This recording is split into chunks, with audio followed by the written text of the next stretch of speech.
PoK में Pakistani police को पीटा है चीनी नागरिकों ने। पाकिस्तानी पुलिस से उलझ गए चीनी नागरिक।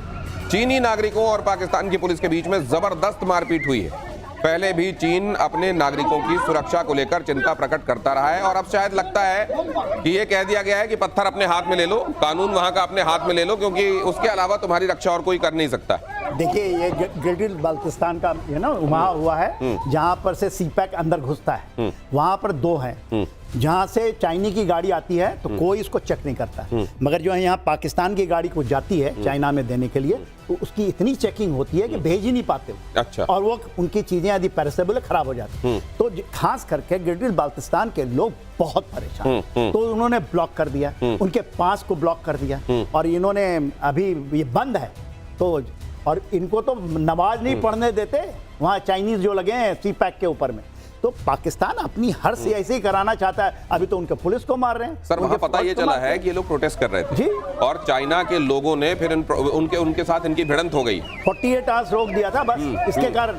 वहाँ जो चाइनीज आते हैं ना, बिकॉज दे नो कि दे आर द बॉस, पैसा दे रखा है, ये सारे हैं, खैर मैं नाम नहीं लूंगा, जो फेंकते हैं दाने। तो आप ये कह रहे हैं कि कुछ दिनों में जिस तरीके से यहाँ चाइनीज खड़े हुए दिखाई दे रहे हैं, अभी कुछ दिनों में अमेरिकन खड़े हुए दिखाई देंगे वहां पर। हाँ, इसी तरह अपने प्राणों की रक्षा के लिए या तो पत्थर हाथ में लिए हुए होंगे, वहां के विद्रोहियों से अपने आप को बचाने में लगे हुए होंगे। आप ये कह रहे हैं? मैं कह रहा हूँ कि वहाँ की जनता इसको रोक दी है। वहाँ के आप पुलिस जो दिखा रहे हैं ना, ये आसिम मुनीर हैं वहाँ के, उनको मार रहे हैं चाइनीज। तो ऐसे ही होगा यदि आप उसकी युक्ति लेना चाहते हैं तो यही है। वहाँ की जनता अमेरिकन के भी ऐसी पिटाई होगी। आपका जवाब बलूचिस्तान से था। वहाँ के लोग इंतजार कर रहे हैं। बिल्कुल बिल्कुल, मैं यही कह रहा हूं। के लोग इंतजार कर रहे हैं कि यहाँ गिलगित बाल्टिस्तान में तुमने कर लिया संधि, आओ तो खदान खोद के दिखाओ, तो हम तुमको दिखाते हैं। अमेरिकन को धमकी दी है। हाँ, बिल तो फट गया, अब जरा थाली भी लगा देते हैं तुम्हारी, वो भी खा के दे दिखाओ। और पाकिस्तान में प्रभाव बढ़ा रहे हैं अमेरिका और चीन, दोनों में होड़ लगी हुई है।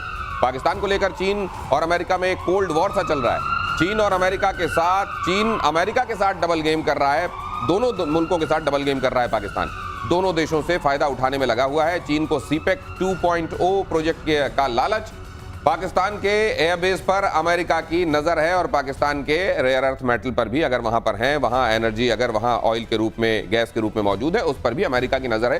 कुल मिलाकर ये क्या पाकिस्तान बहुत अच्छे तरीके से दोनों को मूर्ख बनाकर अपना उल्लू सीधा कर रहा है, या फिर यही दो नावों की सवारी आखिरकार पाकिस्तान को डुबाने वाली है? जनरल सिन्हा, देखिए, आसिम मुनीर साहब हैं जो इन चीज़ों को किया है, वो सपना दिखाए हैं पूरे वहाँ के जो भी 22 करोड़ आबादी है, 25 करोड़ की आबादी को, कि हम $1 ट्रिलियन की इकॉनमी हो जाएंगे और धीरे धीरे जो 4 ट्रिलियन के डॉलर भारत की ये है, हम पहुँच जाएंगे। ये सपना दिखाना मुंगेरी लाल के सपने से ज़्यादा कुछ नहीं है। आप एक रोटी का टुकड़ा रख दीजिए और बंदर की तरफ बांट करने के लिए सर, लेकिन अगर पाकिस्तान को देखिए तो पाकिस्तान के लिए चाइना ज़्यादा मुफीद इस मामले में था, इसलिए क्योंकि चाइना को वो शख्सगाम भी दे दिया है उन्होंने, भारत को भी उसके जरिए कहीं पर ये दिखाने की कोशिश करते रहते हैं कि देखो चाइना हमारा साथी है। दूसरे ये भी कि उनकी प्रॉक्सिमिटी है, करीब ही है।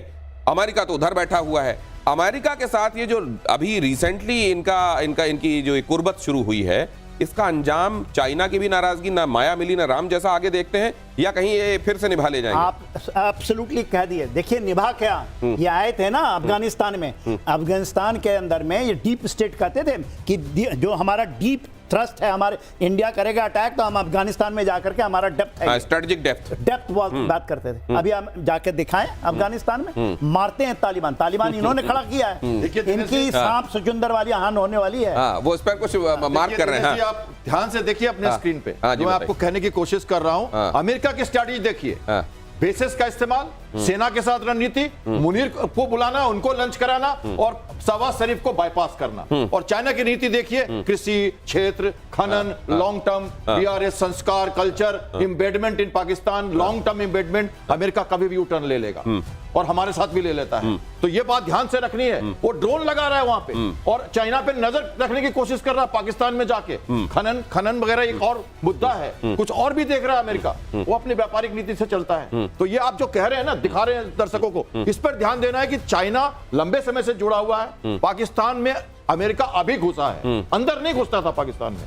हालांकि हम कहते हैं उनकी मिसाइल्स ये वो सब, लेकिन सवाल ये है कि क्या चाइना की जो अभी तक उसने नजदीकी को एंजॉय किया है, क्या उससे भी जाएगा? और अमेरिका भी बियॉन्ड अ पॉइंट सक्सेसफुल वहां नहीं रहेगा तो एक बार फिर जैसे तमाम उसके एक्सपेडिशन कई बार फेल हुए हैं, अफगानिस्तान हो, इराक हो, तमाम दूसरी जगहों पर, यही उसका पाकिस्तान में भी होने वाला है क्या? और जब मोह भंग होगा तो बहुत बुरी स्थिति में पाकिस्तान को छोड़ के जाने वाला है क्या? इस पर आगे हम देखेंगे, क्योंकि बहुत सारी चीजें ऐसी हैं जो एनालिसिस में आप उसका अंदाजा लगा सकते हैं, लेकिन एक्चुअली केवल टाइम जानता है कि क्या होने वाला है। और भारत खरीद सकता है Sukhoi 57 M1 jet. Sukhoi 57 fighter jet का एडवांस वेरिएंट रूस ने बनाया है। Super Sukhoi Su-57 M1 America के F-35 और चाइना के J-20 को ये टक्कर देने वाला है। अब ये एडवांस वेरिएंट क्या है और किस लिए ये बनाया गया है? अभी तो Su-57 आया था, उसका एडवांस वेरिएंट इतना जल्दी ये क्यों लाया गया है, ये भी जरा समझने की कोशिश करते हैं कैप्टन श्याम। देखिए, ये जहाज बेहतरीन जहाज था। वैसे तो उन्होंने इसको 5 जनरेशन के लिए बनाया था, लेकिन इसके जो कुछ जो इसकी खामियां थी उस कारण से इसको F-20 या F-35 के साथ या F-22 रैप्टर जो है उसके साथ कंपेयर नहीं कर पा रहे थे। खासकर इसकी जो इंजन की जो थ्रस्ट थी वो इसकी कमजोर थी। ये पिछले वर्जन का इंजन इन्होंने लगाया था और एरोडायनामिक चेंजेस भी इसमें लाना जरूरी था।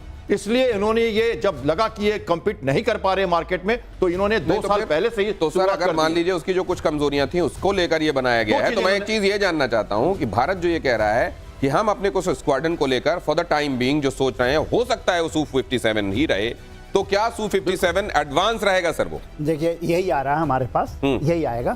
इसके 2 खामियां थी। खामियां कहते हैं कंपैरिजन, क्योंकि ये किसी को नहीं पता था। इसने जितने भी ट्रायल हुए हैं, जितने भी एयर शोज देते उसमें अच्छा काम किया था, मगर ये कह रहे थे कि Su-34 की इसकी इंजन लगी हुई है, पुरानी इंजन आपने लगा दी है। दूसरा, जो हेलमेट पहनते हैं ना, जो पायलट पहनते हैं, जिसके अंदर में बैटल पिक्चर मिलता है, तो उसके अंदर में इंटीग्रेशन कम था। अभी इन्होंने किया है, इन्होंने अभी दुनिया अचंभित है, 30 टारगेट को एक साथ ये पढ़ पाएंगे, 16 को इंगेज कर पाएंगे इससे। और इसकी स्पीड जो है, जो स्पीड है, जब बर्निंग करते हैं तो स्पीड 2 मैक की है, किसी की नहीं है। और 5 to 7 मैक की स्पीड ले आए हैं ये तो पूरी अच्छे में इन्होंने किसी को नहीं बताया कि हम ये कर रहे हैं। और इन्होंने ये लॉन्च किया और भारत में यही कह रहे हैं कि यही बनेगा। और देखिए दिसंबर में आ रहे हैं, हो सकता है यही मिले हमें। तो क्या आज दुनिया में सबसे खतरनाक फाइटर बर्ड यही है? ऐसा मैं तो उतना एक्सपर्ट हूं नहीं ना, तो ये बोल सकते हैं ना। हाँ, कोई नहीं बोल सकता है। ये तो फ्लाइंग की बात करूं तो मैं आपको समझा दूं इसको। हेड अप डिस्प्ले की बात की उन्होंने, AI लगाया इसमें उन्होंने, और रेडार का उन्होंने बहुत तगड़ा इसमें लगाया है। और 1/3 ऑफ रशियन फ्लीट कल को यही जहाज रखेगी, इसलिए भारत भी इसको लेगा, क्योंकि हमें आराम से मेंटेनेंस भी मिलेगा और ट्रस्टवर्दी पार्टनर मिलेगा। तो Su-57M 5th जनरेशन का बेहतर और सबसे अच्छा जहाज बनने वाला है। अगली खबर लीजिए, ब्रह्मोस NG मिसाइल को लेकर बड़ी खबर। रूसी सेना में ब्रह्मोस को शामिल करने का फैसला। ब्रह्मोस NG को शामिल कर सकता है रूस। ऑपरेशन सिंदूर में ब्रह्मोस के प्रदर्शन को देखकर फैसला। For more of such videos, do like, share and subscribe to ET Now Swadesh.